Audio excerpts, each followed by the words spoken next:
Hey guys, DanHeilman here. We're back with another Magnum Quest video. Today I'm doing a champion guide on Aries. Very good hero in the wild faction. He was actually my very first red border unit, so my very first legendary. So he's got a special place in my heart. He is known for his immunity and his little whirlwind of death he does. So let me just go through.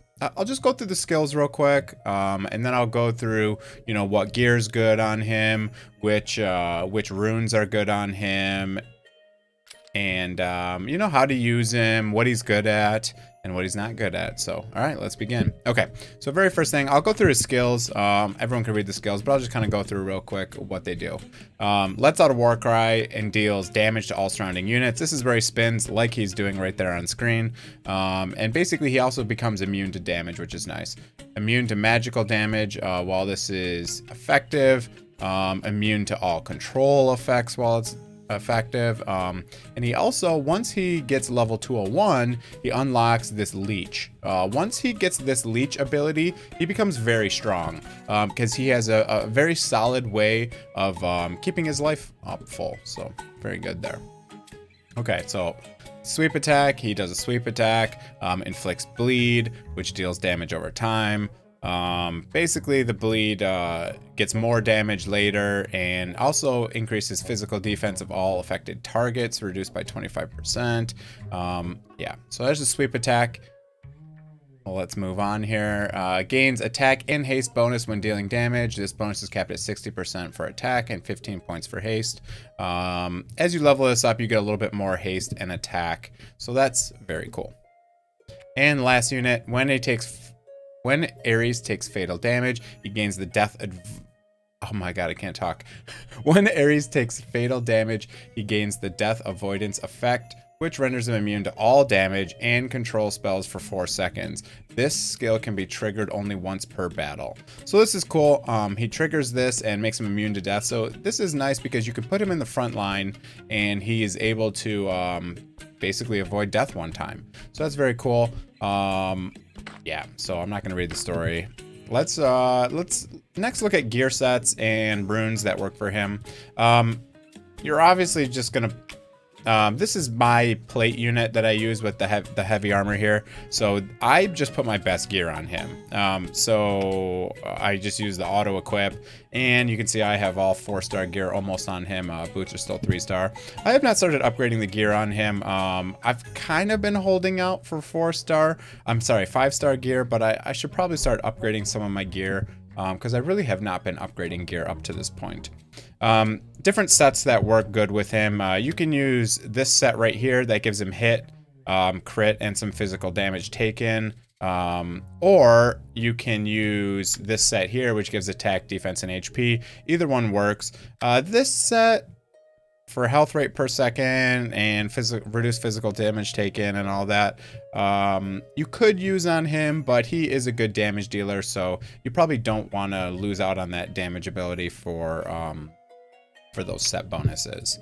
Now, for the runes, you can use the damage runes. This attack rune that gives you more attack, critical damage. This is probably the best rune on him, but it's really is going to come down to your substats. You want to use runes that have good substats. Again, I have not spent much time rolling substats on runes.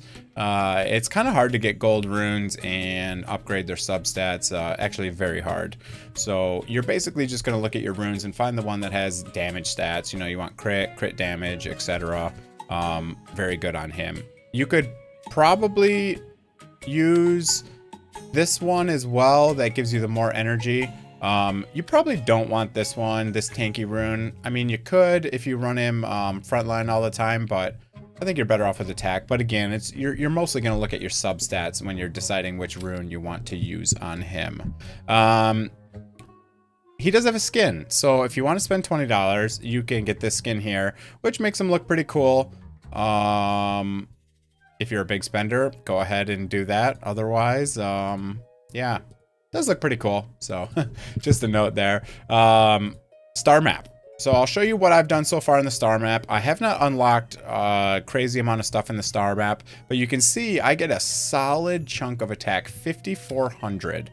So if you see, I mean, that is a solid chunk of attack, right? I only have 27,000. 5,400 attack is very solid there. Okay, so first choice here is attack only, so no choice. Second one, you grab leech. So since he has the immunity to death, and immunity to debuffs and all that good stuff, I just went all attack on him. He has leech as well, so that is pretty good for keeping him alive. So attack there. When I came up here, I'm not crit capped, so I went for crit chance. Actually, when I first unlocked this, I really didn't have any crit chance on him because I didn't have any good runes. So I went crit. This is, if you're already crit capped with your runes, if you're end game and you have really nice runes, then you can maybe go crit damage here.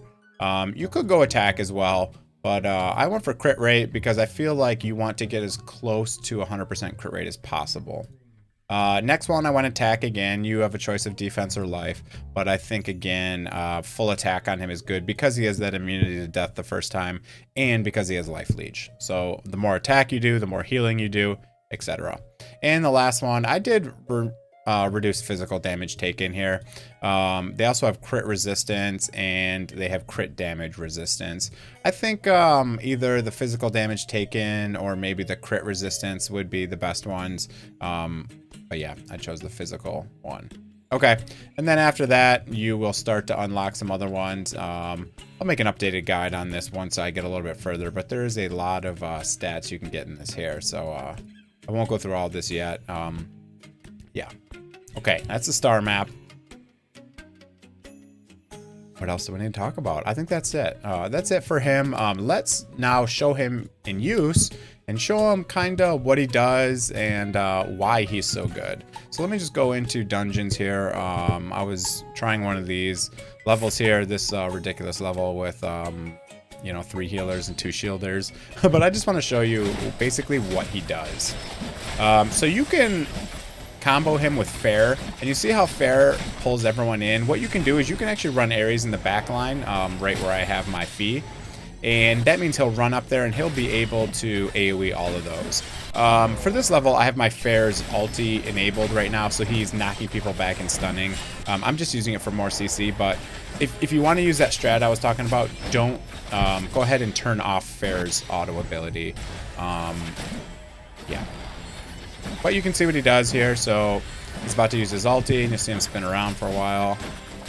And there it is. He's immune to magic damage, and he's immune to debuffs while he's spinning in all CC. So that's very cool. And he is especially good. I'm gonna lose this one. That's fine. I've been pushing through there and I'm kind of stuck on that one, but he's going to be very good in the wilds tower. He's going to be one of your main damage dealers. I use Gaia and Aries for that right there. And yeah, so let me just kind of show you what I was talking about, what you can do. So if you want to use him in campaign, you either put him in the front line, or what you can do is you can put him behind this unit here. Fair will pull the units in and then group them up, and you can turn off their AoE for Fair, and you will want to do that. So if you want to turn off, if you want to change that, all you have to do is click your name, go to game settings, and turn this. I don't know why, but I have to constantly turn this on. It keeps turning it off for some reason, but I have to constantly turn this on. So turn that on, and then now you're able to turn off Fair's ultimate. So let me just show you how this works now. So if I just swap these, we'll do that. He's gonna knock back, and this is a really annoying level, like extremely annoying.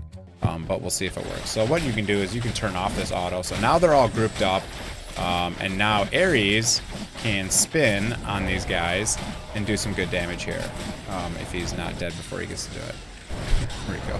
All right, so now he gets to spin. See, he's only hitting 1. They kind of got messed up because my Fair died. This is a terrible level, just a miserable level. You know, this unit right here is like severely overpowered.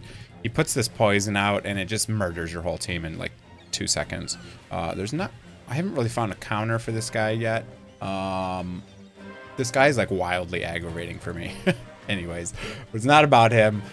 This is about my boy Aries here. I wish I could show you easier levels and just show you how good he is. But anyways, you kind of get what he does. He spins, he's immune to death, he does solid damage. He actually does decent in bosses. So let me actually show you some bosses here. So I'll just show you one of these bosses here, and I'll show you here because he does pretty good in bosses. He actually usually ends up tanking for me. You know, for a lot of boss fights, you aren't using tanks.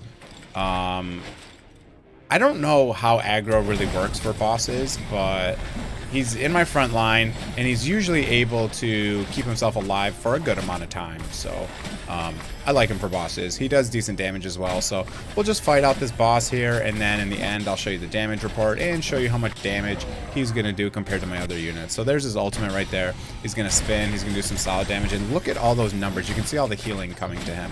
All right, so now the boss is attacking Aries. So he is the tank. Just killed him, but now he's going to go into another unit again. All right, he's going to attack someone else. I like when Aries tanks. This guy always goes for Fee for some reason.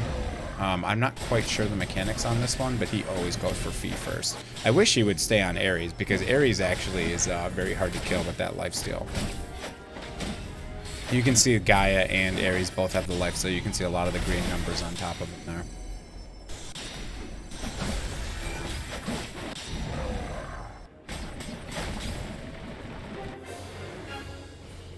Oh, nice. I actually got that up there. All right, and now look at the damage. This is a great way you can see. I'm kind of covering Gaia there, but you can see that Aries did 2 million damage, and yeah, he really carried the team there in damage. So very great damage dealer. And that's it for the video, guys. I just wanted to show you, you know, how to use him, where to use him, and what to do. Great unit. I love the immune to death. There's not many units that have that ability, so very strong. Okay, hope you enjoyed the video. Go down there, smash that like button, subscribe to my channel if you're not already, and have a great day, everyone. There'll be more Magnum Quest, Ace, and Rage of Destiny videos coming, so if you like those games, sub to the channel. It really helps me out. Thanks, guys. See ya.